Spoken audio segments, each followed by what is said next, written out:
इस क्वेश्चन का आंसर जिन business leaders ने दे दिया उनके स्टॉक में अभी इन्वेस्ट करने का बहुत फायदा है। ये जो टूल है, ये this tool is like no other. ये एक यूनिक टाइप का टूल है जो आज तक ह्यूमैनिटी ने इन्वेंट ही नहीं किया। तो he called it a creature, you know, like is this a new creature that we have invented. So it's not a tool anymore. It's something plus plus. We don't have a proper name for it. Some people call it कि ये agents हैं. Some people are calling it कि co-pilots हैं. हमारे पास कोई नाम ही नहीं है as इसको define करने के लिए. This phenomenal impact on what do we understand as jobs? What do we understand as employment? What do we understand as this whole demand supply in terms of talent? And what do we understand in terms of knowledge work? Have this blue collar jobs, and then when you have mechanization, you can like move them towards say white collar jobs, and you do have a collar there to move to. But if you do disrupt this white collar jobs, there is no collar left. Which collar are you going to? Google जैसा company आज एक obsolete होने के danger को face कर रहा है, especially with their core businesses. There was a dichotomy, if you see, inside Google in terms of AI. So that ये definitely एक factor रहा कि क्यों ये लोग focus नहीं कर पाए इसमें, जबकि ट्रांसफॉर्मर्स आप देखें गूगल में इन्वेंट हुआ। गूगल का ही डेटा भी एक कंटेंशन ये है, जैसे मीरा मूर्ति सो उन्होंने एक इंटरव्यू में बोला या बोलते बोलते रह गई कि यूट्यूब डेटा पे शायद ट्रेन हुआ है ये जो उनके मॉडल्स हैं। वो बेचारे डर गए, उन्होंने अपने नए मॉडल का नाम 4O रखा, 5 नहीं रखा, क्योंकि उनको मालूम है कि 5 पे तो expectations are very very very high. This DeepMind has done a very good job. DeepMind ने अल्फा फोल्ड करके, there is a protein folding deep neural net that they have trained, and that उसने human beings का लगभग 1 billion घंटे का time बचाया है अभी तक, 1 बिलियन आवर्स।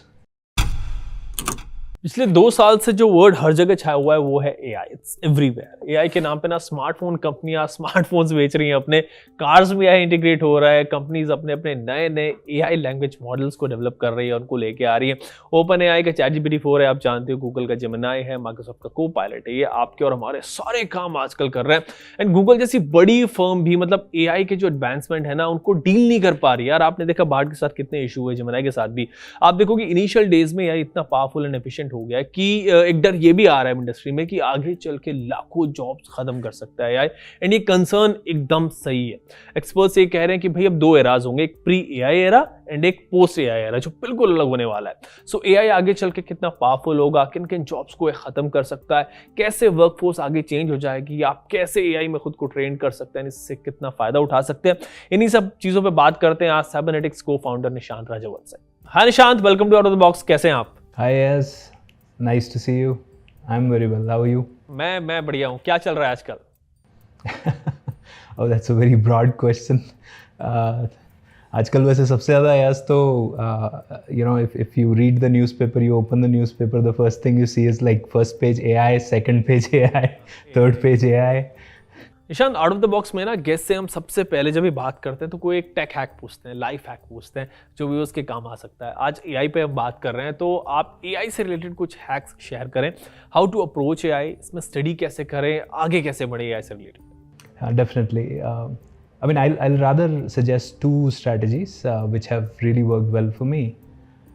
एक तो है कि most of the people use AI usually, I mean, they would mean ChatGPT or some other language model to understand, that's the major usage of AI right now for most people. But that depends a lot on how well you prompt. So prompting has become very, very critical. So user A gets a certain response, user B gets a totally different response. So first thing is I would suggest to anybody is that there are fantastic courses. One of them is by Professor Andrew Ng, from University of Singapore. So that is a great course, on prompt techniques. Just doing a basic, like people learn Word, Excel, that has been, the IT 101 in the past. I think similar way, if they do learn basics of prompting, I think that goes a long way to get productive outcomes from AI. So next, I would say is that for people who say, for example, this is the general users, but people who want to go one level up and go deep into understanding AI and the inner modalities, I think starting with a standard neural networks course to understand at least the basics of how these systems work changes your entire understanding, because usually to a user who's interfacing with these kind of models for the first time, they feel like very black boxy. You don't know inside what is going on. I believe at least basics of knowing, like 3 Blue 1 Brown is a fantastic channel on YouTube, so you can learn at least like that 1 hour you spent learning how these neural nets operate in the like inside of that black box, I think is a fantastic thing to do, at least at the moment when, say, next 2 or 3 decades are completely being dominated by this technology. Fine, Ishad, I mean this would help. अभी आप Cybernetics के बारे में थोड़ा सा बताएं, अपनी firm के बारे में कि आप क्या काम करते हैं, क्या सॉल्व कर रहे हैं, फिर आगे बढ़ते हैं इस कॉन्वर्सेशन में, फिर AI पे बात करते हैं detail. So Cybernetics was started by me fresh out of, in fact, dropping out of the Indian Institute of Management at Shillong. So I am, बहुत सारे बच्चों का सपना होता है इंडिया में, काफ़ी सारे पेरेंट्स का भी सपना होता है given our society, but in terms of passion, I always wanted to do something where we build the next generation of technology. So from college and before that, in my school days also, I've always been tinkering with computers and machines and dabbling with basics of robotics. Within college, I made these robots which could play soccer. There is a competition called Robo Soccer in Japan, and in India also many tech fests around that.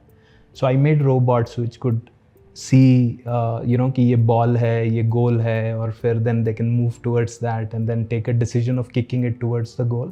So it has been a passion of mine that how humans see and perceive the world.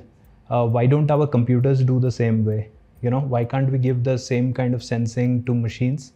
And in a way, as that is the next evolution also of computing. If you see basic computing substrate, the next level of evolution itself is to start more complicated pattern matching, which basically could be thought as machine learning or some of those next level operations.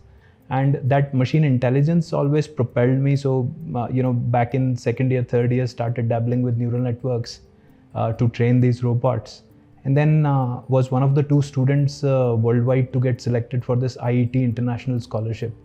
So that really gave me a chance to break through in this field of machine learning, because my professor in my research was Professor A.N. Vanatsanopoulos, who's one of the topmost professors of machine learning at the time, within the likes of Jeffrey Hinton and all these fathers of AI.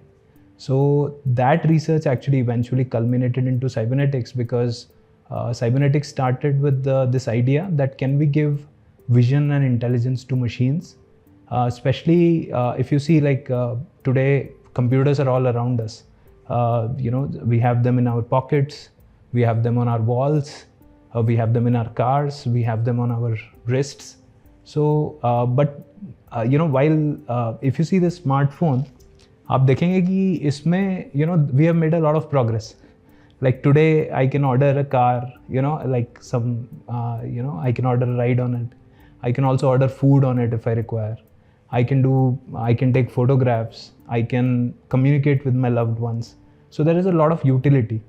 But ये जो screens आप देखेंगे जो जैसे classrooms में, meeting rooms में, all around us, यहाँ पे ये रेवोल्यूशन हुआ नहीं है. तो यही चीज़ मेरे को देखने को मिला. In fact one of our classes at IIM, there was a lecture which was supposed to happen. The guest lecturer was supposed to come from another country, and that lecture was a 1-hour lecture that all of us were waiting for very keenly. तो समय से 10 minute पहले सब लोग जाके बिल्कुल set class में बैठ गए. प्रोफेसर साहब भी आए. प्रोफेसर साहब took out his laptop and बड़ा बढ़िया सा उन्होंने कुछ प्रेजेंटेशन बनाया था हमारे लिए, और हम भी काफ़ी समय से वेट कर रहे थे उस चीज़ का. अब प्रोफेसर साहब का जो पोर्ट था ऑन द लैपटॉप और हमारा जो स्क्रीन था उसके बीच में दैट कनेक्टर वाज मिसिंग.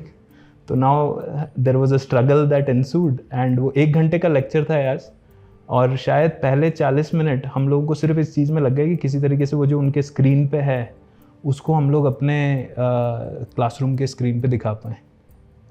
तो ये वो ज़माना है जिसमें आपके स्मार्टफोन्स इतना एडवांस हो गए हैं, आपके सेल्फ ड्राइविंग कार्स बन रहे हैं, आप अभी तक ये स्क्रीन्स को इतना डेवलप नहीं कर पाए कि कंटेंट सीमलेसली एक्सेस हो पाए, आप एक स्मार्ट एक्सपीरियंस आपको मिले। तो that give me, I mean, so obviously every student was disappointed in the class, but since I had experience of this field, I thought कि इसको सॉल्व करना चाहिए। तो then that was the birth of the product called Iris and the company called Cybernetics, which is basically a software that you can use to convert any screen into a intelligent screen. तो जो आपका plain vanilla screen है उसको smartphone की तरह interactive, intelligent और seamless experience के लिए हमने ये सॉफ्टवेयर जो डेवलप किया, that is iris, and that company is basically cybernetics. Got it निशान, दैट्स ग्रेट। मतलब आप लोगों की प्रॉब्लम सॉल्व कर रहे हैं, स्मार्ट डिस्प्लेस बना रहे हैं, how to interact with screens. अभी आगे क्या प्लान है साइबरनेटिक्स में आपका? Cybernetics actually, originally we started off as supplying our technology to other display manufacturers, जैसे NEC है, Sony है, ViewSonic है। तो आप जानते हैं कि बहुत सारे डिस्प्लेस वगैरह ये लोग बनाते हैं, लेकिन वही डिस्प्ले में the missing part was exactly what we were fulfilling. तो हम लोग शुरू के 5 to 6 years भी focused on supplying our technology, just like आप ऐसा मान सकते हैं कि जैसे एंड्रॉयड ऑपरेटिंग सिस्टम है, तो अब गूगल एंड्रॉयड बनाता है, खुद का पिक्सल फ़ोन भी बनाते हैं, बट सैमसंग को भी देते हैं to make their smartphone, and Sony को भी देते हैं, और बाकी कंपनीज़ को भी देते हैं, शाओमी को भी देते हैं। तो Android is basically then the soul of that smartphone which makes it smart. तो आइरिस ओएस को भी आप ऐसे ही समझ सकते हैं कि it is the soul of the screen, soul of the smart display, जो किसी भी स्क्रीन को स्मार्ट डिस्प्ले में कन्वर्ट कर देता है। तो अब the initial phase was entirely focused on giving the technology to other display manufacturers ताकि वो अपने प्रोडक्ट्स को स्मार्ट बना पाएँ। इसमें हम लोग वर्ल्ड वाइड 15 मिलियन यूज़र्स तक हमने अचीव किया, और $500 मिलियन, या इंडियन करेंसी में आप बोलें तो अराउंड 4,000 करोड़ से ऊपर के प्रोडक्ट्स वर्ल्ड वाइड आज आइरिस से पावर्ड है, आइरिस टेक्नोलॉजी से। लेकिन रिसेंटली हमने इसमें एक और we have move to the next phase in our company, जहाँ पे हमने खुद वो एजुकेशन और एंटरप्राइज, हेल्थ केयर, साइनेज, तो end to end products we have started building for the smart display. Because मुझे ऐसा लगता है कि AI के through content creation, generative AI, आप देखेंगे कि इमेज, टेक्स्ट, अब कोई बड़ी बड़ी किताब लिखना आपके लिए 10 मिनट का काम हो गया यूजिंग AI। तो अब वो कितनी अच्छी किताब है वो आप पे डिपेंड करता है, बट लिख सकते हैं। तो ये सारा जो कंटेंट क्रिएट हो रहा है, ये इस तरीके से इसका ग्राफ ऊपर जा रहा है, अभी एक्सपोनेंशियल ग्राफ आप जिसको बोल सकते हैं। लेकिन हमारा जो मेंटल कैपेसिटी है ये तो लिमिटेड है, तो हम वो इन्फॉर्मेशन कंज्यूम कैसे कर पाएंगे अगर हमारे पास इस तरीके के टूल्स नहीं होंगे जो कि उस इन्फॉर्मेशन को हमको अच्छे से दिखा पाएँ या हम उसको प्रोसेस कर पाएँ। तो आने वाले टाइम में स्मार्ट डिस्प्लेज, यानी कि इंटेलिजेंस और around us in this environments around us, वो बहुत इंक्रीज होने वाला है। And that is why we are putting our bet on making the environment around you smart by putting the smart displays, and that is where I see the future going, and that is where we have aligned our cards towards. Nishant, you talking about how AI will evolve and फिर हमारे आसपास चीज़ें कैसे बदलेंगी। तो I want to ask you कि अगले decade में, या फिर डेकेड तो बहुत ज़्यादा हो गया, अगले 3-4 साल में AI और कितना इवॉल्व करेगा? As like predicting 10 years, of course, is like impossible. You're absolutely right. 3 to 4 years is also hard. Today the field is moving so fast कि आप बहुत difficult है predict करना कि अगले 3-4 साल में क्या बदलेगा। अगर हम इसको बिल्कुल फंडामेंटल से, फर्स्ट प्रिंसिपल से देखें, तो कुछ चीज़ें ऐसा लगता है कि जो शायद इनएविटेबल हैं at this point of time. One of the things I would say, at least to my understanding, and I might be wrong, is this phenomenal impact on what do we understand as jobs, what do we understand as employment, what do we understand as this whole demand supply in terms of talent, and what do we understand in terms of knowledge work. I think that impact has already started happening tremendously, and I guess that's a very, very like economy altering or life altering kind of scenario that might happen through this. And other than that, I suppose productivity gains are also inevitable, because people are saying that there was a report, I think by Goldman or someone, saying that there are around 15.7 trillion US dollars of gains that are expected out of AI. ये लगभग पूरे दुनिया का जो GDP है उसका 7% है. तो ऐसा कोई टेक्नोलॉजी इमेजिन करना बहुत मुश्किल है जो आपको 7% का गेन, एक सिंगल टेक्नोलॉजी रेवोल्यूशन. ये ना तो क्लाउड में हुआ, ना मोबाइल में हुआ. ये it's unprecedented times that we are living in as. Fine Nishant, जो लोग जॉब्स में है वो एक बड़ी प्रॉब्लम इस वक्त फेस कर रहे हैं कि आगे उनके साथ क्या होगा. अभी इनिशियल डेज में ही एआई उनके ना आधे से ज़्यादा काम खुद कर रहा है. आपने भी कहा कि जॉब्स एम्प्लॉयमेंट से हम क्या समझते हैं, understanding of jobs and employment, ये सब कुछ बदल जाएगा अगले कुछ वक्त में. सो लोगों को लगता है कि एआई आने वाले वक्त में उनकी जॉब्स खा जाएगा. कंटेंट क्रिएशन हो, कंटेंट राइटिंग हो, ग्राफिक डिज़ाइनिंग हो, कोडिंग, ये सब कुछ एआई कर रहा है. मेरे एक दोस्त है, उसके एग्जाम्पल मैं आपको पहले भी दिया, मैंने अब फिर दूंगा आपको, कि भाई ही सेज कि I'll go for things that are valued. I'll take a builder as a profession. Restaurant लगा लूंगा मैं, क्योंकि बिल्डिंग एआई नहीं बना सकता, खाना एआई नहीं बना सकता. मतलब ये सोच हो गई लोगों की. What you have to say on this? As similar to the last time, I'm still with your friend. I mean, I think he's thinking his head is in the right place. If I were him, I would probably think the same. I wouldn't give you a very sugar-coated kind of answer, because I think this political correctness is today, I think, very common in these kind of discussions.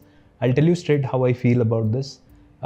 Given that I've spent more than 15 years into the industry now, and I simply feel that the fear that your friend is feeling is real. I have no two thoughts about it, that there is going to be a significant impact on the labor market, the jobs economy, how and what are considered high-level, high-paying jobs, and what kind of, because it's very simple in my mind. So people say that this is like Luddite thinking, but if you see, the original Luddite thinking is that you have this blue-collar jobs, and then when you have mechanization, you can like move them towards, say, white-collar jobs, and you do have a collar there to move to. But if you do disrupt this white collar jobs, there is no collar left. Which collar are you going to? Because either it is physical work or it is mental work. I mean, some people might say there is spiritual work, but I don't think that is paid in today's economy. So so that's how I feel about it. Exactly बड़ा घबराए हुए हैं AI को लेके लोग. Nishant, considering कि open AI सोरा लेके आ रहा है, माइक्रोसॉफ्ट वासम अनाउंस कर रहा है, so how do you imagine the future कि अगले 3-4 साल में हमारे आसपास क्या चल रहा होगा? सो एक तरीका तो इसको सोचने का, ये जो जैसे हमने एक टूल की तरह इसको डिस्कस किया कि आपका कोई स्क्रू ड्राइवर है, तो आपका जो इननेट एबिलिटी है एज ए ह्यूमन, उसको इन्हांस करता है. आप जो चीज़ खुद नहीं कर सकते वो करता है. और ये डेफिनेशन शुरू से चला आ रहा है. जो पहले टूल्स, स्टोन टूल्स हमने इन्वेंट किए, या आज एक कोई जेसीबी है मैकेनाइजेशन के वर्ल्ड में, तो it can do 30,000 40,000 times of the work जो एक नॉर्मल इंसान कर सकता है. ये मेंटल वर्क में कुछ उस तरीके का एक टूल है जो कि आपका प्रोडक्टिविटी बढ़ाता है. But at the same time there is this other side of the coin also, that ये जो टूल है, this tool is like no other. ये एक यूनिक टाइप का टूल है जो आज तक ह्यूमैनिटी ने इन्वेंट ही नहीं किया. तो अगर आप if you ask me, I would put all the tools that we have invented, आज तक जितने टूल्स इन्वेंट हुए हैं उनको 2 बॉक्सेस में रखेंगे. एज एक बॉक्स ये जिसमें स्टोन टूल से लेके, स्क्रू ड्राइवर से लेके, प्रिंटिंग प्रेस से लेके, इवन कंप्यूटर्स को मैं उसी बॉक्स में डालूंगा. Even JCB, even weather it is a mental tool, physical tool, all of them I will put in that one box. And this tool I would put in this separate box, and I tell you the reason why. Because all the tools that we have invented so far did not have this one component which we can call as agency. What I mean by that, agency ऐसा हो गया जैसे कि वो tool क्या आपके साथ participate कर रहा है आपके गोल्स को अचीव करने में. आज जैसे एक स्क्रू ड्राइवर है, उसने नहीं पता आपने वो स्क्रू क्यों कसना है, उसने नहीं पता कि वो आप उससे गाड़ी बना रहे हैं या आप उससे कोई इलेक्ट्रिकल का कुछ काम कर रहे हैं, या वो that agency is not there in that tool. But ये जो टूल है यार, this is the first tool, ये पहला टूल है जो हमने इन्वेंट किया है जिसके अंदर agency is built into it. ये जानता है आप क्या करना चाह रहे हैं, ये जानता है आपके गोल्स क्या हैं और आपको क्यों मैटर करते हैं. I am not talking from the feelings perspective, इसको कोई फीलिंग्स नहीं है हो सकता है उसके प्रति, बट ये it can help you achieve those goals. आपके साथ एक पार्टनर की तरह, या जैसे माइक्रोसॉफ्ट टर्म यूज़ करता है को पायलट अपने प्रोडक्ट्स के लिए, तो वो सही टर्म्स हैं because it is kind of participating with you to achieve the goals. तो it has no longer remained a tool, you know, ये सिर्फ एक टूल नहीं है, ये कुछ एक नया you know like for example Sam Altman ने एक टर्म यूज़ किया था, वो तो थोड़ा ज़्यादा सेंसेशनल हो गया, but he called it a creature, you know, like is this a new creature that we have invented? So it's not a tool anymore, it's something plus. We don't have a proper name for it. Some people call it कि ये agents हैं, some people are calling it कि co-pilots हैं। हमारे पास कोई नाम ही नहीं है एज इसको डिफाइन करने के लिए कि अगर एक टूल में अगर एजेंसी या रीजनिंग आ जाती है तो वो क्या बन जाता है। लेकिन आप ये सोचिए कि मतलब इतना कटिंग एज पे हम कि we are yet to name it, you know, and that is why all this, you know, the future predictions become so difficult based on this. Fine निशान, इस वक्त ना दो तरीके के लोग हैं। एक तो वो है जो कहते हैं कि भाई एआई आएगा तो प्रोडक्टिविटी जो हमारी वो बढ़ जाएगी, काम और स्पीड से होगा, we would be able to diversify. जैसे कंप्यूटर जब आया था ना तो सबको लगा था कि भाई सबकी जॉब्स गई, but eventually it created new jobs, new opportunities. So ऐसा होगा। एंड कुछ लोग हैं जिनको एआई के बारे में भी मतलब आइडिया ही नहीं है about it capabilities, they are still unaware.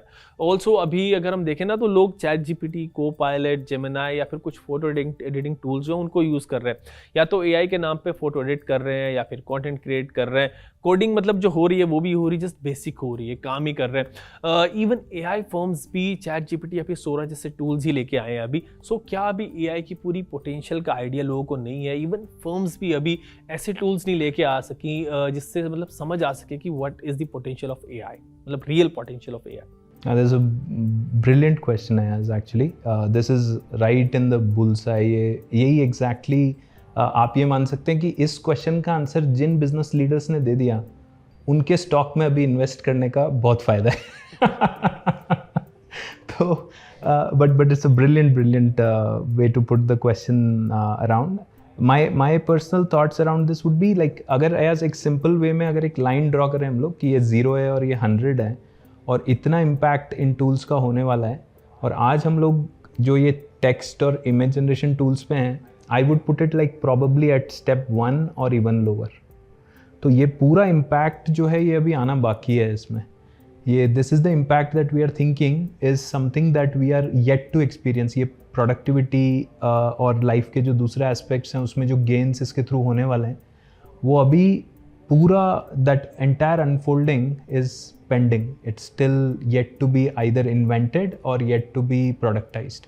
तो इसको हम ऐसे मान सकते हैं, एक बहुत बढ़िया इसमें एग्जाम्पल है कि जिस इंसान ने रेफ्रिजरेशन का इन्वेंशन किया था, तो refrigeration was a technology which say for example could have been consumed in multiple ways. बहुत सारे उसके तरीके थे कंज्यूम करने के। उनको जितना फ़ायदा हुआ उससे कई ज़्यादा फ़ायदा हुआ कंपनीज जैसे कोका कोला वगैरह को। तो ये जो आज $1 बिलियन कंपनीज बनी है इसलिए बनी क्योंकि इन्होंने वो कोर टेक्नोलॉजी लिया और उसको प्रोडक्टाइज किया। प्रोडक्टाइज करने को हम ऐसे समझ सकते हैं कि उस एक कोर टेक्नोलॉजी जिसके कई सारे पोटेंशियल हैं, अभी तो you know that is very what you can say general purpose technology, उसको आप लें और लोगों के अलग अलग जो प्रॉब्लम्स हैं या ब्लॉकर्स हैं या बॉटलनेक्स हैं उनमें उसको अप्लाई करें आप। तो ये रेवोल्यूशन जब आएगा यार, तब हमें इसके अलग अलग इम्पैक्ट देखने को मिलेंगे। फॉर एग्जांपल, सबसे जो लोएस्ट रंग इसका इम्पैक्ट था वो ऐसा था कि भाई कोई चैट असिस्टेंट मिल जाए, कस्टमर सपोर्ट के लिए असिस्टेंट मिल जाए, या मेरे को कोई इलस्ट्रेशन या इमेज ड्रॉ करना है तो किसी को हायर न करके एक बेसिक उसका वर्जन मुझे मिल जाए। तो ये सब ऑलरेडी अभी एक अच्छे लेवल पे there are many players into this. Next level पे वीडियोस वगैरह आ रहे हैं। अब इसको आप एक you know if you put it in this bubble you can understand it कि ये जनरेटिव एआई वाला एप्लीकेशन है कि you can generate media through it, whether it is text, image, video, 3D and number of things, music. So this is one category of products and most of these you would see are single shot। मतलब आप एक prompt इसको देंगे कि भाई मुझे ये generate करना है, वो generate करेगा। Now the next wave of products which is going to come, we are calling them as agents। आज इसी तरीके के products हम लोग अपने displays में भी built in कर रहे हैं। Agents are the next what you can say evolution। इसका जो next evolution है large language model technology का, that is agents। So what happens in agents is that these are not like ki prompt and output, these are more like कि you set a goal कि मुझे ये achieve करना है, और वो खुद फिगर आउट करता है कि उसके क्या स्टेप्स हैं, और वो आपको आउटकम देता है. And human beings care about outcome. आज जैसे आपने कोई इमेज जनरेट किया तो किसी पर्पस के लिए किया होगा, सिर्फ इमेज जनरेट करने के लिए तो किया नहीं होगा, unless you know even if your purpose could be entertainment, amusing yourself कि यार क्या बढ़िया technology, but there is some goal. तो इसको अगर आप यू नो इस चीज़ को कंपेयर करें लाइक टू बेसिक साइकोलॉजी, आप ऐसा समझ सकते हैं कि यू नो लाइक बिल्कुल फंडामेंटल लेवल पे मैस्लोव्स हायरार्की ऑफ नीड्स जो है वो अनचेंजेबल है. वो जो पिरामिड है जिसमें आपके फिजियोलॉजिकल, साइकोलॉजिकल, स्पिरिचुअल सारे नीड्स हैं, वो न तो 1000 साल पहले चेंज हुए थे, ना आज चेंज हुए हैं, और ना 1000 साल बाद चेंज होंगे. तो उन नीड्स को सेटिस्फाई करने के लिए अब इसके प्रोडक्ट्स इससे बनेंगे, इस टेक्नोलॉजी से, डिफरेंट लेवल और डिफरेंट कॉम्प्लेक्सिटी के आने वाले समय में. और ज़्यादातर एरियाज लाइफ के, if not all, most of the areas in our life as we see them today are going to be disrupted. That includes how we teach, how we learn, how we do meetings, teamwork, collaboration, how we live in our houses, living spaces में क्या आपको intelligence मिलता है, how we drive out on the roads, how we do all of these things. That is what you know is going to be completely either disrupted or significantly augmented by using these technologies. Okay Nishant, जिन changes की आप बात कर रहे हो, so do you see them कि ये जो चेंजेस हैं एब्रप्ट होंगे या फिर ग्रेजुअली आएंगे धीरे धीरे? फॉर एग्जांपल चैट जीपीटी अपनी इस पोटेंशियल में एक तरह से अचानक ही आया. जीपीटी 3.5 बिल्कुल ही अलग था एंड डिस्टर्प्टेड जॉब्स. फर्म्स ने कस्टमर सर्विस पे एंड कंटेंट क्रिएशन पर ना बॉट्स लगा दिए, या फिर चीज़ें धीरे धीरे इवॉल्व होंगी. ऑल्सो एक आम बंदा जो जॉब करने वाला है वो इसे कैसे फेस करेगा इस पूरे चेंज को? That is on mind of a lot of people right now. A personal opinion on this, Ayaz, would be that this majority of these changes might come abruptly. Just like ChatGPT happened, nobody was predicting. Though there was GPT-3, GPT 3.5, GPT-2, you know, like slowly we did have, an understanding कि जो transformer architecture है, इससे हम लोग इस तरीके के language models train कर पा रहे हैं. तो हम खुद साइबरनेटिक्स में 2015 में हमने एक चैटबॉट बनाया था जिसका नाम था आइंस AI. तो वो चैटबॉट को हमने बेसिक टेक्स्ट पे using at that time what ever was the popular architecture called LSTM. उस टाइम ट्रांसफॉर्मर्स उतना पॉपुलर नहीं थे, शायद उसी साल इन्वेंशन हुआ था ट्रांसफॉर्मर्स का. तो वो यूज़ करके हमने बनाया था, लेकिन वो बहुत यूज़फुल नहीं था यार. मतलब वो हमने ट्राई भी किया, काफ़ी सारे यूज़र्स को दिखाया, और उन्होंने बोला कि भाई ये बहुत मैजिकल टेक्नोलॉजी तो है, लेकिन आज ये मेरे को उतना प्रोडक्टिविटी नहीं प्रोवाइड कर रहा है. तो एक्चुअली फिर वो धीरे धीरे करके उन्होंने ज़्यादा टोकन्स और ज़्यादा डेटा पे मॉडल्स को ट्रेन करना शुरू किया. आर्किटेक्चर तो मोर और लेस ज़्यादा चेंज नहीं हुआ है बहुत टाइम से. अभी आप ये बोल सकते हैं कि मिक्सचर ऑफ एक्सपर्ट्स आ गया है, but everything is based on transformer. Other architectures जो आए हैं अभी, जैसे KNs have come and so many other things have come, but they are not, Mamba is there and so on, but वो उतने सक्सेसफुल नहीं हुए अभी तक. तो कोर टेक्नोलॉजी ग्रेजुअली मूव कर रहा है 2015 से, लेकिन उसका जो प्रोडक्टाइजेशन हुआ चैट जीपीटी में वो काफ़ी एब्रप्ट था, like you rightly said, that shook the world कि अच्छा ऐसा यूटिलिटी भी हो सकता है इसका. तो आने वाले समय में अगर जो प्रोडक्ट क्रिएटर्स हैं वो इस तरीके का कुछ करेंगे, जैसे एक एग्जांपल मैंने अभी सुना था रिसेंटली कि हॉलीवुड के एक बहुत बड़े प्रोड्यूसर हैं, उन्होंने कुछ 800 मिलियन के स्टूडियोज़ प्लान किए हुए थे, new studios to open in United states.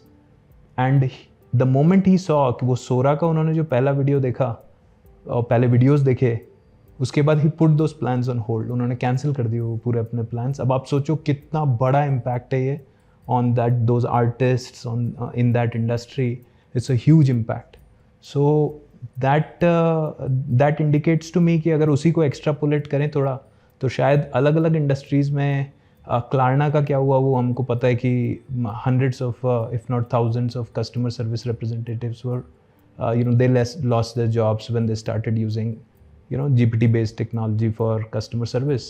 तो शायद प्रोडक्ट इंजीनियर्स और प्रोडक्ट डेवलपर्स पे डिपेंड कर रहा है कि कौन से एरियाज. अब आपके पास रॉ मटेरियल है, अब आपने वो यूरेनियम को एनरिच करना सीख लिया है, अब आप उससे क्या इम्पैक्ट करना चाहते हैं, पावर बनाना चाहते हैं या क्या चीज़ चलाना चाहते हैं, वो that is I think what is pending. और उसमें जितना दिमाग लग गया उतना आउटकम आपका, उतना डिसरप्शन आपका आ जाएगा. एग्जैक्टली निशांत, मतलब ऐसा लगता है कि हमारी लाइफ का हर एस्पेक्ट को ना एआई टच करेगा और बहुत ज्यादा करेगा in the coming days. Let's see what survives. अभी कुछ दिन पहले I was having a discussion with my friend, he is into movies, बहुत सारे मूवीज देखते हैं। सो मुझे पूछने लगे कि आगे ना ये जो एक्टर्स वाला कॉन्सेप्ट है बिल्कुल ही खत्म हो जाएगा।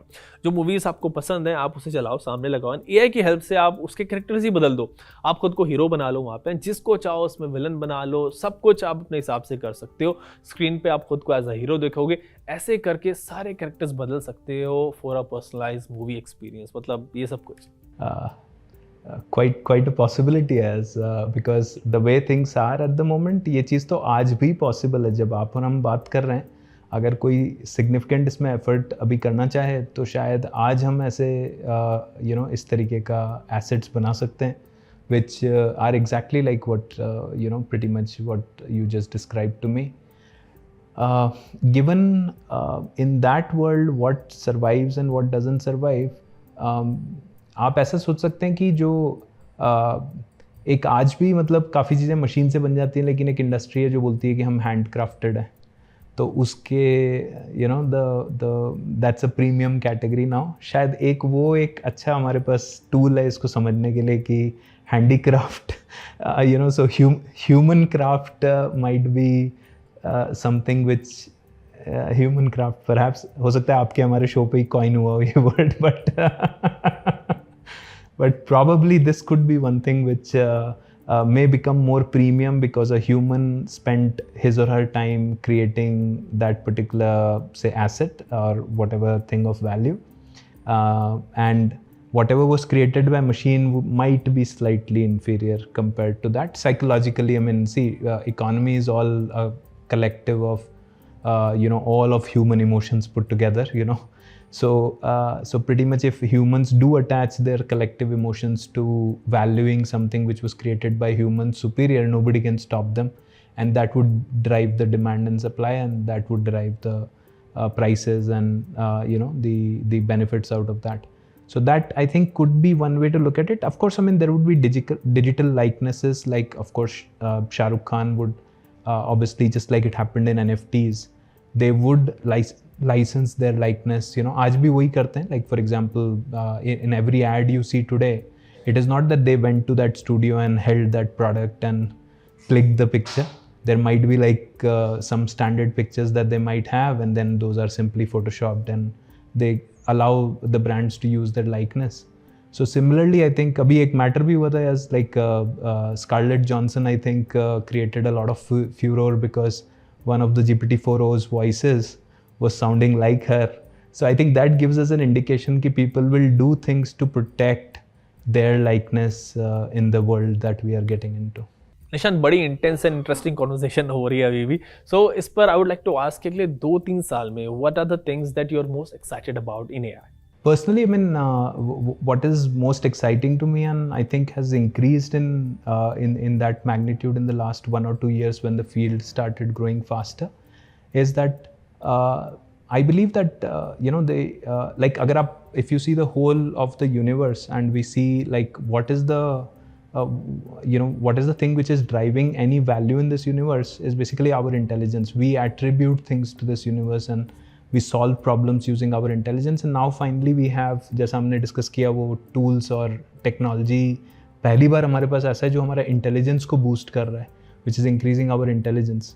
तो शायद इससे कुछ ऐसे आयाम खुलेंगे आज जिसमें हम वो चीज़ें कर पाएंगे जो हम आज तक नहीं कर पाए, और वो बहुत एक्साइटिंग है अगर आप उसके बारे में सोचें. ये इसके इम्प्लीकेशंस बीमारियों को लाइक कई सारे ऐसे डिजीज़ेज़ हैं जो हम अभी तक सॉल्व नहीं कर पाए.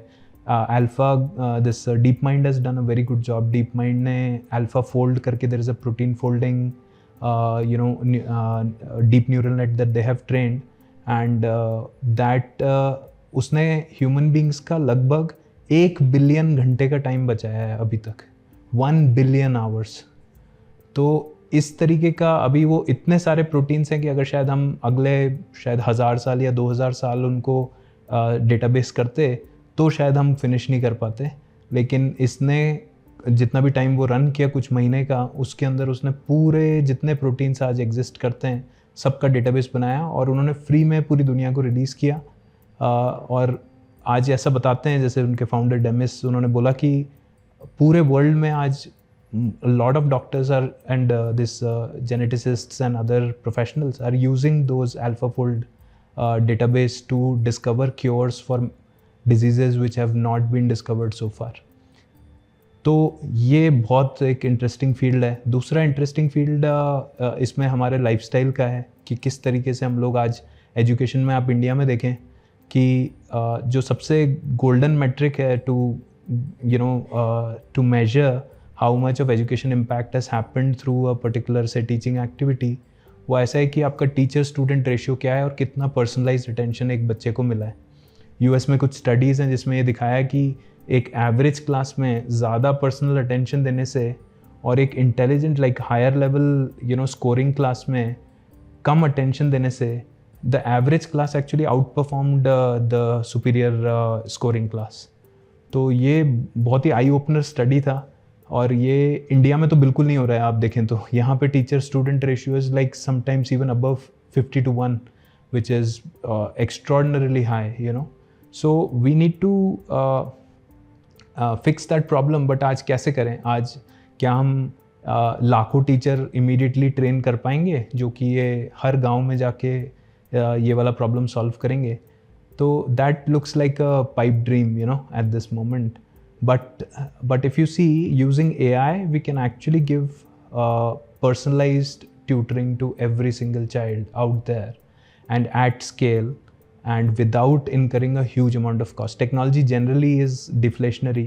So ये एक cost effective scale up तरीका है to prepare the next generation of our country also. So and worldwide for that matter. So these are the kind of things which otherwise were not possible, have been made possible by this technology. Khan Academy के CEO हैं, founder हैं, Sal Khan. उन्होंने अभी एक recent there was a interview by him where he is also pretty much very excited about the potential of how this technology now finally can fulfill his dream also, that every underprivileged kid could also be provided quality education. तो इस तरीके की चीज़ें हैं as Nishant, I talk a lot about home schooling with my family अपने घर पे. उसमें अगर एआई की कैपेबिलिटीज़ को देखें तो दिस इज मैजिक. मतलब कितना आसान हो गया सब कुछ. होम स्कूलिंग मतलब टफ से टफ कॉन्सेप्ट जो भी है उसको भी आप आसानी से, जो पेरेंट्स है वो बच्चों को समझा सकते हैं, सिखा सकते हैं, खुद समझ सकते हैं. एंड घर पे बैठे बैठे यू हैव अ पर्सन, मतलब you will have a personal assistant जो आपको हेल्प करेगा, पर्सनल ट्यूटर रहेगा जो आपके बच्चों को पढ़ाएगा. Absolutely. In fact I don't know, like जैसे हमारे घर में तो यूज़ होता है ये अभी भी. I have 2 daughters and काफ़ी सारे उनके जो एक problem, many neighbors also told us कि यार इनके पूरे जो असाइनमेंट क्वेश्चंस वगैरह जो रहते हैं वो कैसे क्रिएट करें, वो कहाँ से लेके आएँ. तो all those things have now been automated. So वो सारी चीज़ें अब जो हैं वो किसी लार्ज लैंग्वेज मॉडल से या मल्टी मॉडल प्रोडक्ट से आप निकाल सकते हैं. और आप कोई ऐसा मैटर है जो आप बच्चों से बात करना चाहते हैं किसी बारे में, साइकोलॉजिकल कुछ है या कोई उनसे फ्रेंड से रिलेटेड है या इंटरपर्सनल रिलेशनशिप है, इवन उसमें as these kind of technologies are really helpful. I have seen personally.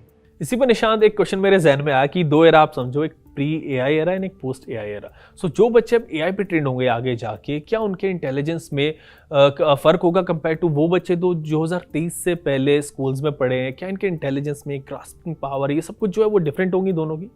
काफ़ी अगर ठीक तरीके से इसको इम्प्लीमेंट किया जाए तो everything in my opinion boils down to a feedback loop. जैसे आज हम लोग जब पढ़ते थे तब हमारे टाइम में हम लोग जैसे आईआईटी की तैयारी कर रहे थे तो ब्रिलियंट ट्यूटोरियल्स करके एक इंस्टीट्यूट होता था चेन्नई में. ये सब बाकी इतने सारे नहीं होते थे. तो ब्रिलियंट ट्यूटोरियल्स में वो आपको दे विल गिव, और मेरे एक कलीग ने मेरे को बाद में सेम स्टोरी बताया उनका खुद का, जो कि आईआईटी कानपुर से थे. तो हम लोग क्या करते थे कि वो पेपर लिख के फिर हम चेन्नई पोस्ट करते थे उसको कि भाई हमने ठीक किया कि नहीं किया वो टेस्ट पेपर को. फिर वो that they will send and वो बताएंगे कि नहीं आपने ये गलती किया और इसका ये सोल्यूशन है. तो प्रॉब्लम सॉल्विंग होने में शायद हमको 20 से 25 दिन लगता था टू जस्ट फाइंड आउट कि हमने वो ठीक किया या उसको कैसे सॉल्व करें. आपके डाउट है तो उसको कैसे क्लियर करें. तो शायद ये जो फीडबैक लूप का साइकिल है ये उस समय हो सकता है 1 महीने का हो, तो आज के ज़माने में कुछ घंटों का या 1-2 दिन का हो गया है, like with tuition teachers and you have all these online tutoring systems and all that. ये शायद कुछ मिनटों का या सेकंड्स का हो जाएगा आने वाले समय में, तो वो बहुत ज़्यादा इम्पैक्ट करता है। अगर मैं खुद का इमेजिन करूँ एज अ स्टूडेंट, तो अगर मुझे वो फीडबैक इंस्टेंटेनियस मिल जाए कि मैं ठीक डायरेक्शन में जा रहा हूँ या क्या करने से मैं वो चीज़ सॉल्व कर सकता हूँ, तो उससे per day how much I can achieve, एक दिन में कितना एकेडमिक्स में कवर कर सकता हूँ, that amount, that magnitude will become very high.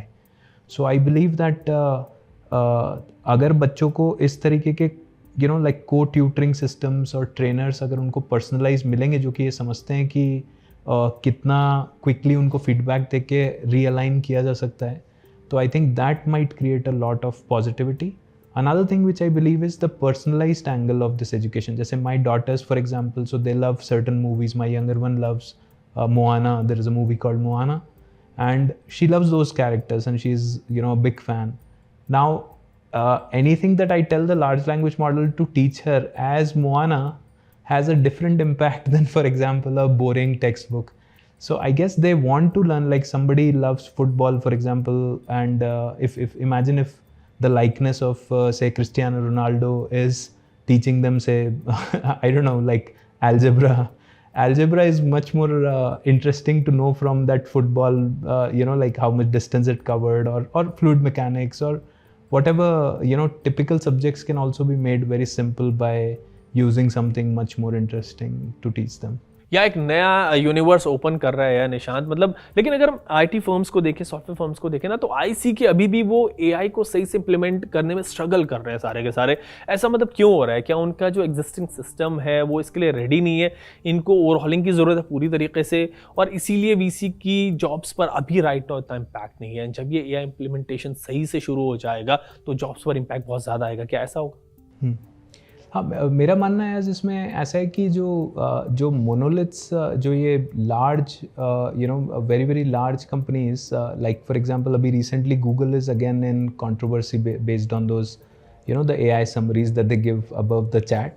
तो उसमें कुछ अभी उनके सिस्टम्स कुछ इस तरीके के, अभी इतना सारा उन्होंने प्रोग्रेस किया जेमिनाई में. Again lot of good scientist are involve, engineers are involve there. But उसमें एक सवाल पूछा किसी ने कि भाई दिन में कितने पत्थर खाने चाहिए, तो वो आंसर करता है कि रोज़ दिन में मिनिमम एक पत्थर तो खाना ही चाहिए, so Google has kind of been in a lot of controversy. There were many such examples actually. अगर आप चेक करेंगे तो आपको बहुत सारे ऐसे funny examples मिलेंगे. So there was a total fail in terms of deployment of that system. अब Google का बड़ा dilemma है, क्योंकि Google का सारा जो एक large part जो revenues का है वो ad driven है, और ऐड आप तब पढ़ सकते हैं, तब देख सकते हैं जब वो एक सर्च की तरह आपको दिखे और आप उस लिंक पे क्लिक करें. तो अब अगर गूगल ने जी आपको समरी बता दिया पूरा कि जो आप जानना चाह रहे हैं वो उसका आंसर ये है, तो आप क्यों लिंक्स पे जाएंगे और आप क्यों क्लिक करेंगे किसी भी लिंक को? तो उनका जो $100 of billion का रेवेन्यू है, that entire revenue is at stake at the moment. So they have to take very cautious calls. But if you see on the other hand, startups like Perplexity, who do not have that overhead ki we have to protect that moat, protect that revenue, they can take that call and they can figure out later how to monetize it.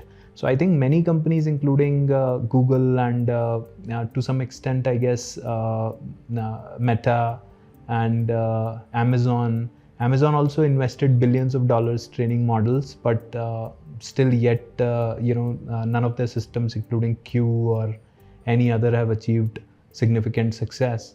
So these people, I think, so this is, I think, that same innovator's dilemma happening again. Like what happens is the incumbents would always have their own set structure, rigid structures, and slowly they will be demolished. So I would be very surprised actually going forward if the next large set of companies come from this existing FANG or this existing group.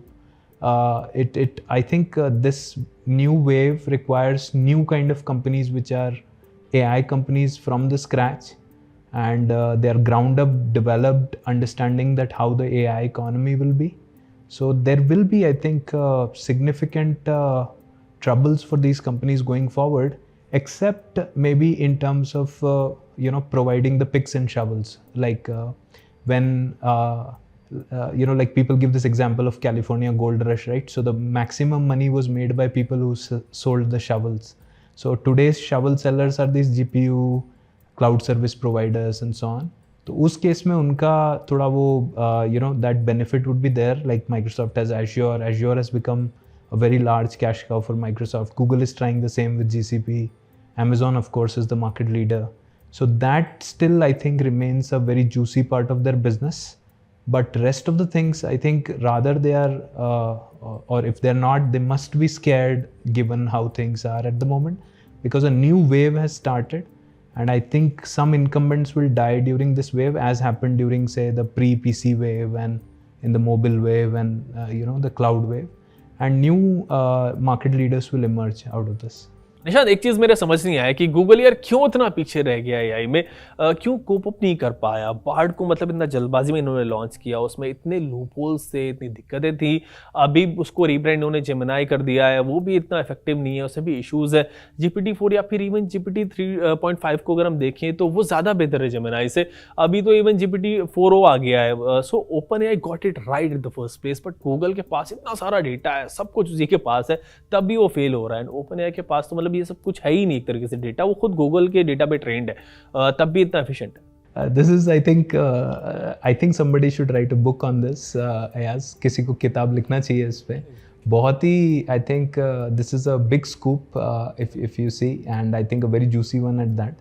आप देखें तो Google के पास, जैसा आपने बताया कि सब कुछ है, दुनिया भर का डेटा है उनके पास, cloud machines, like they have GPUs, they have TPUs, they have the entire stack actually. So everybody is kind of wondering that what it is. Some people blame the leadership, though I don't think I'm not in that camp. So, some people blame the strategy, but I think 2-3 things stand out to me if I kind of myself try to understand that वो किस तरीके के dynamics हैं। तो एक तो ये है कि जो गूगल में AI के टीम्स हैं, वो आपको मालूम होगा कि वो 2 अलग अलग टीम्स हैं, अलग अलग टीम्स थे rather. There was one team जिसका नाम था गूगल ब्रेन, और वो गूगल का ओरिजिनल AI का टीम है। फिर इन्होंने जब डीप माइंड को एक्वायर किया तो they created Google deep mind. अब ये 2 AI टीम्स पैरेलल में ऑपरेट करते हैं, एंड आई हैव हर्ड कि उन दोनों के बीच में उस समय तो काफ़ी राइवलरी भी था to outdo each other, and I don't know how much it is true, but there was a dichotomy if you see inside Google in terms of AI. So that ये definitely एक factor रहा कि क्यों ये लोग focus नहीं कर पाए इसमें। जबकि ट्रांसफॉर्मर्स आप देखें गूगल में इन्वेंट हुआ, Google brain team invented transformers architecture, they came up with the idea, they came up with the architecture which OpenAI simply adopted. OpenAI ने तो बाद में अडॉप्ट किया ये आर्किटेक्चर। गूगल का ही डेटा भी एक कंटेंशन ये है, जैसे मीरा मूर्ति सो उन्होंने एक इंटरव्यू में बोला या बोलते बोलते रह गई कि यूट्यूब डेटा पे शायद ट्रेन हुआ है ये जो उनके मॉडल्स हैं वो। अब that is a grey area, so I think she stopped herself, और maybe people imagined that she was trying to say that, but definitely सबसे बढ़िया डेटा जो है वो गूगल के पास है इस मामले में। अब एक तो मैंने आपको सर्च वाला पॉइंट बताया कि भाई किस तरीके से अगर हम आंसर ही जनरेट कर देंगे तो हमारे लिंक्स पे कौन क्लिक करेगा, तो वो एक बहुत बड़ा क्वेश्चन है जो भी लीडर गूगल का, क्योंकि एट द एंड उनको तो शेयर होल्डर्स को रेवेन्यू दिखाना है, उनको दिखाना है कि कितना ग्रोथ हुआ है, उनको दिखाना है कि कितना वो डिविडेंड दे पाएंगे। तो those things I think become very difficult अगर आप पूरा अपना बिजनेस मॉडल ही ट्रांजिशन करते हो। तो brave leaders actually do that. If you see Satya Nadella actually did something very similar to Microsoft. उन्होंने बोला कि भाई हम ऐसा नहीं है कि अपने इकोसिस्टम में लॉक इन रखेंगे हर चीज़ को, हम एज्योर को ज़्यादा फोकस देंगे, विंडोज़ को भी क्लाउड में लेके आएंगे, और हम हमारा सॉफ्टवेयर सभी को देंगे यूज़ करने के लिए, और हम भी दूसरों का सॉफ्टवेयर यूज़ करेंगे अपने इकोसिस्टम में, जो कि बहुत डिफरेंट था स्टीव बामर जिस तरीके से माइक्रोसॉफ्ट चलाते हैं उससे। तो दैट आई थिंक रिजल्टेड, अब आप देखें उनका मार्केट कैप तो it has become like multiple times, may be 10x more than when Satya took over. Similar thing I would say Shantanu Narayan did for Adobe. So when Adobe was a single time उनको software अपना cell करते थे, उससे उनको revenue आता था, piracy बहुत था। शांतनु ने ये कॉल लिया, उन्होंने अपने शेयर होल्डर्स को बताया कि हम लोग शायद अगले 1 या 2 साल में उतना रेवेन्यू ग्रोथ नहीं कर पाएंगे, आप मुझे ब्लेम करना चाहें आप करें, बट हम सब्सक्रिप्शन मॉडल पे मूव करेंगे। कस्टमर्स ने भी बहुत ज़बरदस्त इसमें उनको अपोज किया, लेकिन brave leaders actually then they foresee the future, उन्होंने वो ट्रांजिशन किया और वो करने के बाद आज Adobe का market cap is like much higher than what it used to be before, and piracy has also come down very like much lower than what it was, because अब आप क्लाउड सर्विस है तो कैसे piracy करेंगे। तो शायद Google को कुछ ऐसी चीज़ की ज़रूरत है जो आज कुछ स्ट्रॉन्ग डिसीजंस वहाँ लिए जाएं जो कि उनके एग्जिस्टिंग बिजनेस मॉडल से बहुत डिफरेंट हैं, और उन बिजनेस मॉडल्स उनको इम्प्लीमेंट करके and then it can become a new Google. एक नए गूगल की ज़रूरत है। पुराना गूगल जो है वो शायद ये जो जिन टाइम्स में हम लोग या तो आ चुके हैं या जाने वाले हैं इन द नेक्स्ट डेकेड, उसके लिए शायद it is a company which is teetering on obsolescence. शायद गूगल जैसा कंपनी जो कि अगर मैं 5 साल पहले आपसे बोलता तो आप शायद यकीन नहीं करते, बट गूगल जैसा कंपनी आज एक ऑब्सोलीट होने के डेंजर को फेस कर रहा है, specially with their core businesses. Exactly, even I think Google काफ़ी पीछे रह गया and it will cost Google a lot. Nishan, AI में अब नेक्स्ट रिवॉल्यूशन की बात अगर करें तो it would be artificial general intelligence. So AGI से अभी हम कितना दूर हैं? जब हिंटन ने गूगल से रिजाइन किया था तब उन्होंने भी कहा था कि एजीआई को लेकर काफ़ी कंसर्न उन्होंने जाहिर की थी कि it can destroy humanity. So AGI तक पहुंचने में कितना वक्त लगेगा अभी? AGI is a very controversial topic as at the moment in the world. Everybody has different opinion actually. So जो सबसे इसमें मज़ेदार बात है वो ये as कि आज से जस्ट 2 या 3 साल पहले ये सर्वेस एक्चुअली हर साल ऐसे सर्वेज होते थे जिसमें आप ये प्रिडिक्ट करते थे, पूरे वर्ल्ड के जो सबसे रिनाउंड PhD और साइंटिस्ट्स हैं वो ये प्रिडिक्ट करते थे कि भाई जनरल इंटेलिजेंस कब आने वाला है। तो उसका जो सबसे एग्रेसिव प्रिडिक्शंस होते थे वो कुछ 2049, 50 इस तरीके के होते थे। आज वो प्रिडिक्शंस ऐसे होंगे कि अगले 12 महीने में आने वाला है, अगले 24 महीने में आने वाला है। तो कई सालों से उसमें कोई चेंज नहीं हुआ था। ये अभी रिसेंट फिनोमेना है कि हम ऐसा बात करने लगे हैं कि we are close to artificial general intelligence. या GPT-4 जब आ रहा था ना तब ओपन एआई ने आई थिंक ये बोला था, सैम ऑल्टमैन ने, कि GPT-5 would be based on AGI। Yes और वो बोलने की वजह से इतना वो हाइप हुआ है आज कि वो बेचारे डर गए। उन्होंने अपने नए मॉडल का नाम 4O रखा, 5 नहीं रखा, क्योंकि उनको मालूम है कि 5 पे तो expectations are very high. That is true. I believe शायद इस वक्त जो हम लोग देख रहे हैं, जो ये पूरा on the online and in the public communication, what we are seeing right now is more of a like it ये help करता है AI companies को, especially जो लोग foundational models बना रहे हैं, कि वो इस टेक्नोलॉजी का थोड़ा हाइप अपना बना के रखें। तो इसलिए I think it is in their favour अगर वो इसमें फियर मॉन्गरिंग करते हैं, अगर वो बोलते हैं कि भाई इससे पूरा like there is a danger to the world और इसमें सेनेट बैठना चाहिए और इसमें लॉज बनने चाहिए।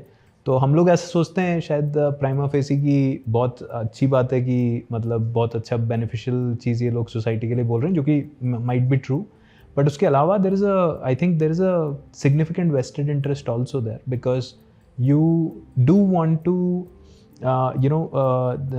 create a lot of hype to drive investment around the technology. So that might also be at play there, where we may not be, हम लोग उतना पास नहीं होंगे शायद आर्टिफिशियल जनरल इंटेलिजेंस के अभी, बिकॉज इन एसेंस हमने जो किया है आज जितना, अगर मैं इसको बहुत सिंपल वर्ड्स में बोलूँ तो आपने एक जिप फाइल बनाया है पूरे इंटरनेट का। तो इंटरनेट पे आज तक हमने जितना डेटा क्रिएट किया उसको आपने एक पर्टिकुलर कंप्रेशन एल्गोरिदम यूज़ करके आपने एक जिप फाइल बनाया। अब ये जो जिप फाइल है इसमें उसके ज़्यादातर पैटर्न्स हैं, I am using the word कि not all but most of the patterns are there. That is why वो हेल्यूसिनेट करता है, कई बार गलत आंसर्स देता है, कई बार उसके पास कुछ जानकारी नहीं होता, क्योंकि सारे पैटर्न्स नहीं हैं, ज़्यादातर पैटर्न्स हैं।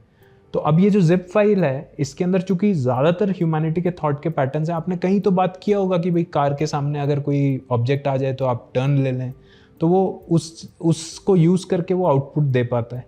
अब ये सिंपलिस्टिक व्यू हो गया कि भाई एक्चुअली चल क्या रहा है, बट उसके साथ में आपने ये भी देखना है कि ठीक है जिप फाइल और इसके पास ये कैपेबिलिटी है कि एक एवरेज आउट मेरे को रिस्पॉन्स देता है चीज़ों का। जैसे टेम्परेचर करके एक पैरामीटर होता है, आप ज़्यादा कर दें तो ज़्यादा क्रिएटिव हो जाता है, आप कम कर दें तो कम क्रिएटिव हो जाता है, ज़्यादा फैक्चुअल हो जाता है। तो पर इसको यूज़ करने के बहुत सारे तरीके हैं, क्योंकि हमारे पास इस तरीके का भी कोई सिस्टम था नहीं अभी। लेकिन AGI एक बहुत अलग चीज़ है. AGI is basically like one of the professors who who's very renowned and currently is chief scientist at Meta, Professor Yann LeCun. So he says that जैसे एक बच्चा सीखता है अपने environment से, या कोई भी आप एनिमल भी देखें तो that any baby how they learn from the environment, वो चीज़ आज किसी भी लार्ज लैंग्वेज मॉडल में नहीं है. इसको आइडिया ही नहीं है कि क्या एक एनवायरनमेंट या एक लाइफ क्या चीज़ है, किस तरीके से हम एज ह्यूमन अपने एनवायरनमेंट से इंटरेक्ट करते हैं. उसने कुछ पढ़ा है इसके बारे में, क्योंकि इंटरनेट पे इसका जिक्र होगा कई जगह पे, बट उसको खुद की समझ या एक्सपीरियंस नहीं है इस मामले में. तो अभी उन चीज़ों पे एक्सपेरिमेंट चल रहा है. बहुत सारे कंपनीज़ हैं, कुछ कंपनीज़ में OpenAI ने खुद ने इन्वेस्ट किया हुआ है. तो there is work going on at that side. But general intelligence शायद ग्राउंडिंग के बिना एआईज आना बहुत मुश्किल है. मतलब अगर वो एक ऐसा AI आप बनाएं, एक ऐसा आर्किटेक्चर बनाएं जो कि वर्ल्ड में उस तरीके से सीखे जो जैसे एक बेबी सीखता है और वैसे हमारे वर्ल्ड से इंटरेक्ट करे, तो शायद उसको वो कॉमन सेंस बने कि वो एक जनरल इंटेलिजेंस की तरफ इवॉल्व हो पाए. और वो रिसर्च वर्क आज वहाँ है जहाँ पे ये GPT या लार्ज लैंग्वेज मॉडल्स थे आज से 10 साल पहले. तो होना है या नहीं होना है, होना है. It is inevitable. क्या अगले 2-3 साल में हम देख रहे हैं कि we can reach to general intelligence? In my opinion very very difficult. Yeah, thanks Nishant for this insightful conversation. AI से related almost हर aspect हमने टच किया. दो काफ़ी कुछ अभी भी है जो रह गया, like AGI पर कुछ questions अभी भी मेरे माइंड में है. And for deepfakes तो है ही, उस पर बहुत कुछ आपसे बात करनी है, लेकिन इस पर नेक्स्ट टाइम आपसे बात करूंगा. आज के लिए इतना ही रखते हैं इसमें. Thanks a lot. Always good talking to you, as very very good discussion.